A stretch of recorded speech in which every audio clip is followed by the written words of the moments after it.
Hello मेरे प्यारे बच्चों, आ जाओ फिर तैयार हो जाते हैं अपने टॉपिक्स पढ़ने के लिए। जो टॉपिक सेलेक्टेड है हमारे, जो एग्जाम में आने वाले हैं, केवल वही पढ़ना है। एग्जाम में सारा कुछ नहीं पढ़ना भाई, ठीक है। जो एग्जाम में आने वाला है केवल हमें वही तैयार करना है। तो आ जाओ, आज पढ़ते हैं क्लास 9th का the fundamental unit of life. इसमें कौन कौन से टॉपिक्स हैं सिलेक्टेड बनेंगे और क्वेश्चन भी थोड़ा सा इसी में ही हम देख लेंगे, ठीक है ना। तो बेटा फर्स्ट टॉपिक जो बनेगा वो होगा माइटोकॉन्ड्रिया। क्या होगा बेटा? माइटोकॉन्ड्रिया। दूसरा एंडोप्लाज्मिक रेटिकुलम, एंडोप्लाज्मिक रेटिकुलम, ठीक है। तीसरा होगा बेटा गोल्जी एपरेटस, गोल्जी उपकरण। चौथा लाइसोसोम्स और फिफ्थ जो होगा वो सेल डिवीजन यानी कोशिका विभाजन। बहुत इंपॉर्टेंट पॉइंट बनेगा ये, सेल डिवीजन, कोशिका विभाजन, ठीक है बेटा। जल्दी से आ जाओ फटाफट, मेरे साथ याद कर लो, हैंड टू नी पे याद कर लो मेरे साथ, ठीक है। अब फर्स्ट टॉपिक हम देख लेते हैं, वो है बेटा क्या? माइटोकॉन्ड्रिया, ठीक है बच्चे। फर्स्ट टॉपिक क्या हमारे पास? माइटोकॉन्ड्रिया। फटाफट यही देख लो, फटाफट मेरे साथ याद कर लो, ठीक है। यही के क्वेश्चन देख लेंगे, यही याद कर लो, बाद में मेरी वीडियो एक दो बार और देख लेना, रिवाइज हो जाएगा बढ़िया से, ठीक है जी। देखिए टॉपिक 1 क्या है बेटा? माइटोकॉन्ड्रिया। माइटोकॉन्ड्रिया टॉपिक 1 क्या है बेटा? माइटोकॉन्ड्रिया। देखिए जी, क्या है ये? पावर हाउस है, ऊर्जा ग्रह है, शक्ति ग्रह है भाई ये, ठीक है। एग्जाम में क्वेश्चन एक नंबर में ऐसे बन जाता है ये कि भैया which cell organelle is called the power house of the cell. क्या बोलोगे?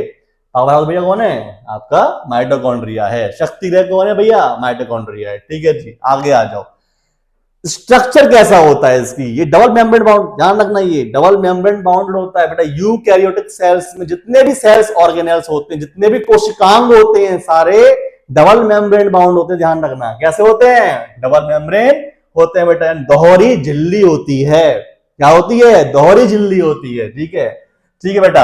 अब इसमें दो मेम्ब्रेन होती है बेटा, ठीक है। जो बाहर की मेम्ब्रेन होती है बेटा वो पोरस होती है। कैसी होती है? पोरस, छिद्रित होती है, छिद्र होते हैं उसमें, देखो ये रहे, ठीक है, कैसे वो छिद्र होते हैं। और जो बेटा अंदर की जो होती है मेम्ब्रेन, देखिए अंदर की मेम्ब्रेन जो होती है बच्चे, वो कैसी होती है? Deeply folded. कैसी होती है? Deeply folded, deeply folded. और क्यों होती है डीपली फोल्डेड? पता है क्यों होती है डीपली फोल्डेड? क्योंकि भाई अधिक से अधिक एटीपी जनरेट करना है इस मेम्ब्रेन के ऊपर, ठीक है। अब एटीपी क्या होता है? जब हम खाना खाते हैं ना, ग्लूकोज टूटता है, ठीक है। हम खाने में क्या खाते हैं? ग्लूकोज। ग्लूकोज बेटा ऑक्सीजन की हेल्प से टूटता है, ठीक है, ब्रेक डाउन होता है और उसके बाद बनती है एनर्जी। अब वो एनर्जी कहां स्टोर होगी? जैसे कि अब देखा ना आपने, सोलर पैनल लगा देते हैं, ठीक है, सनलाइट पड़ती है, अब पड़ तो रही है और एनर्जी बन रही है, लाइट बन रही है, इलेक्ट्रिसिटी बन रही है। अब कहां करोगे स्टोर? उसको स्टोर करने के लिए भी अलग से व्यवस्था होती है, नहीं होती है? तो ऐसे ही होता है बेटा कि जो हमारा फूल टूट रहा है और टूटने के बाद जो एनर्जी बन रही है, अब वो कहां स्टोर होगी बेटा? वो स्टोर होती है हमारी माइटोकॉन्ड्रिया की इनर मेम्ब्रेन, यानी यहां पर एटीपी जनरेट होते हैं और यहीं पर हमारा जो एटीपी होता है, एनर्जी होती है, ठीक है। और एटीपी क्या होती है? इसकी फॉर्म क्या है बेटा? फुल फॉर्म है इसके एडेनोसिन ट्राइफॉस्फेट। देखिए ये क्या है फुल फॉर्म? एडेनोसिन ट्राइफॉस्फेट, ये देखिए, ठीक है। क्या फुल फॉर्म बेटा इसकी? फुल फॉर्म है adenosine triphosphate, ATP, adenosine triphosphate. Exam में क्वेश्चन बन जाता है इसको लेकर, ठीक है ना, ठीक है। एटीपी फुल फॉर्म क्या है? Adenosine triphosphate. बताइए क्या है? Adenosine triphosphate. क्लियर है? चलो आ जाओ, ठीक है। तो ये एटीपी क्या है बेटा? एनर्जी करेंसी है, एनर्जी करेंसी है, मतलब ऊर्जा की क्या इकाई है? क्या है? ऊर्जा की इकाई है, ठीक है, ठीक है। क्या है? ऊर्जा की इकाई, ऊर्जा की इकाई है ये, ऊर्जा की इकाई है, ठीक है जी। बात दिमाग में आ रही है? समझ में आ गया? तो एटीपी जनरेट कहां पे हो रहा है बेटा? मेम्ब्रेन पे हो रहा है। कहां पे हो रहा है? मेम्ब्रेन पे हो रहा है, ठीक है। और बेटा ये एटीपी जो होता है ना, हमारे सारे काम करने के लिए, हमारी सेल की सारी एक्टिविटी जो होती है, जहां जहां सेल को एनर्जी रिक्वायर्ड होती है, जहां जहां सेल को ऊर्जा चाहिए होती है, वहां वहां एटीपी हेल्प करता है। भैया लो मैं आ गया, आप जो काम करने करो। हमें भी सारे काम, हमारे जितने भी मैकेनिकल वर्क होते हैं, हम जो भी काम कर पाते हैं, हम जो भी काम कर पाते हैं बेटा, बात दिमाग में आ रही है? जो भी काम कर रहे हैं हम, उठ रहे हैं, बैठ रहे हैं, खेल रहे हैं, कूद रहे हैं, पढ़ा भी रहा हूं ना, सबको चाहिए, सारे काम चाहिए होती है एनर्जी। और कहां से मिलती है बेटा? वो सेल की एटीपी से मिलती है। ध्यान रखना इस चीज को, कहां से मिलती है? सेल की एटीपी से मिलती है। बात दिमाग में आ रही है? देखो केमिकल एक्टिविटीज करने के लिए हमारी, ठीक है जी। और देखो मैकेनिकल वर्क करने के लिए, मतलब यांत्रिक कार्य जो भी करोगे ना आप, यांत्रिक कार्य जो भी करोगे बेटा, उन सब के लिए चाहिए होती है एटीपी। एटीपी रिक्वायर्ड होता है, यानी रासायनिक क्रियाएं बेटा जो भी आप करोगे ना वो सारी की सारी किससे, एटीपी की मदद से हो पाएगी। एटीपी नहीं कुछ भी नहीं, ध्यान रखना, ठीक है ना। एटीपी नहीं है तो कुछ भी नहीं। इकाई पैसा होता ना, पैसा है ना, पैसा होता है तो हम सारी जरूरत पूरी करते हैं। ऐसे ही भाई हमारी बॉडी की जो जरूरत है ना, पैसा जो है वो है एटीपी, ठीक है। क्या है, एटीपी। इसलिए अपनी माइटोकॉन्ड्रिया को स्ट्रांग रखो। माइटोकॉन्ड्रिया मतलब सेल को स्ट्रांग रखो, अच्छा रखो, ताकि आपकी एटीपी बढ़िया से बनती रहे और सारे काम आपके चलते रहे। इसलिए बढ़िया से फिटनेस रखो अपनी, ठीक है। योगा वोगा करो, दौड़ वोड़ लगाओ बढ़िया से, ताकि आपकी जो माइटोकॉन्ड्रिया अच्छा अच्छा काम करती रहे, ठीक है बच्चे। समझ में आया आपको? चलो अब देखो, ये तो हो गया स्ट्रक्चर के बारे में। क्या हो गया, स्ट्रक्चर के बारे में, और थोड़ा सा काम जो एटीपी करता है, बात दिमाग में आ गई।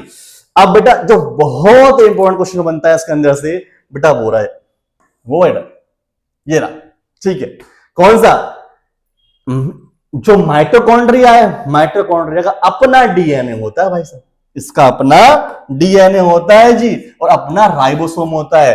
और राइबोसोम कौन है, राइबोसोम भी एक सेल ऑर्गेनेल ही है, कोशिकांग ये भी, ठीक है। राइबोसोम कौन है, सेल ऑर्गेनेल। और क्या है भैया, ये प्रोटीन मैन्युफैक्चरिंग फैक्ट्री है। क्या बनता है भैया हमें, इसमें बनता है भैया प्रोटीन मैन्युफैक्चरिंग फैक्ट्री है भाई साहब। क्या बनता है हम पर, प्रोटीन बनता है जी, ठीक है। क्या बनता है, प्रोटीन बनता है जी। और जिसके पास अपना प्रोटीन है ना भैया, अगर उसकी सेल मेम्ब्रेन फूट गई तो रिपेयर खुद कर लेगा, मतलब अपना मिस्त्री भी खुद है, ठीक है, अपना मिस्त्री भी खुद है। समझ बात आ रही है? बाहर से प्रोटीन चाहिए इसको, बाहर से प्रोटीन नहीं लेगा, ये क्या करेगा अपना।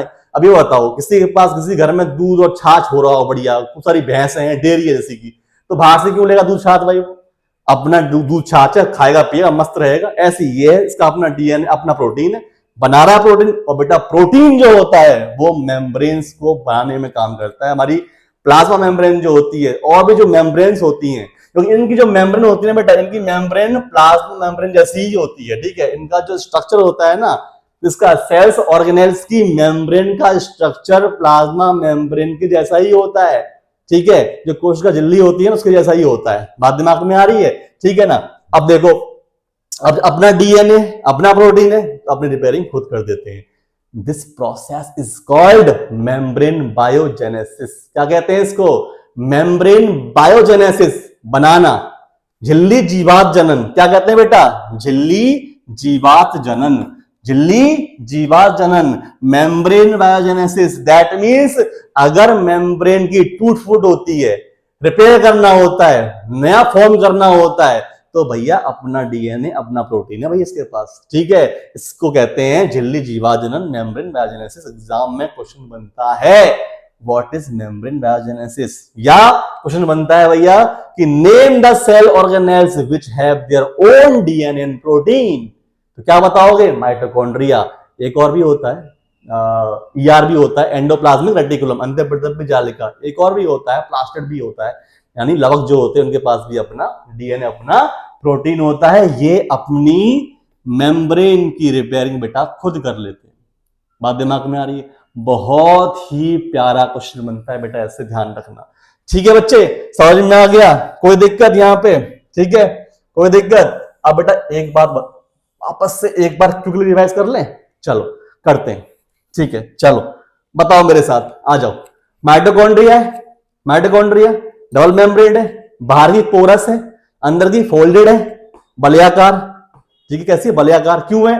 ताकि अधिक से अधिक एटीपी जनरेट कर सके। और एटीपी क्या है भैया, जो खाना खाया, ग्लूकोज खाया, टूटा ऑक्सीजन से, अब क्या बनेगी, एनर्जी। क्यों बनेगी, सारे काम करने हैं, सेल के सारे काम होने, अपने सारे काम होने, ठीक है। जहां जहां जो जो काम होना है वहां क्या होगा, एनर्जी चाहिए होगी। कहां से मिलेगी, एटीपी। फुल फॉर्म क्या है, एडिनोसिन ट्राइफॉस्फेट। फुल फॉर्म क्या है, एडिनोसिन ट्राइफॉस्फेट। क्लियर है, क्लियर है।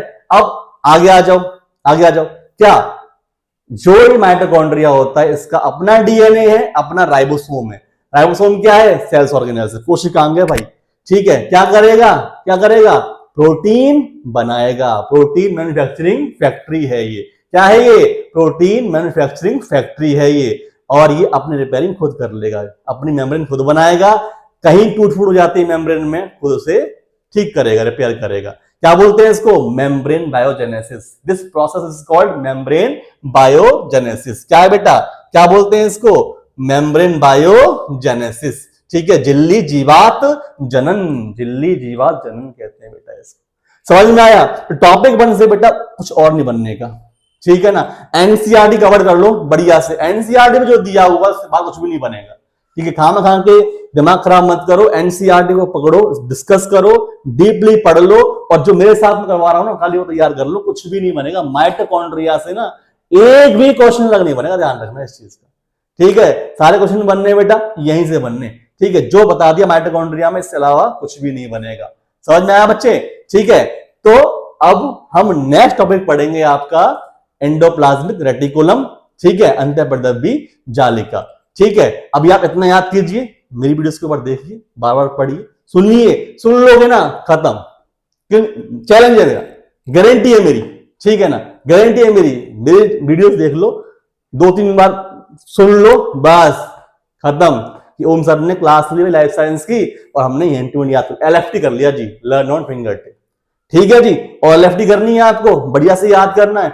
आ जाना मेरा टॉपिक 2 में एंडोप्लाज्मिक रेटिकुलम, ठीक है।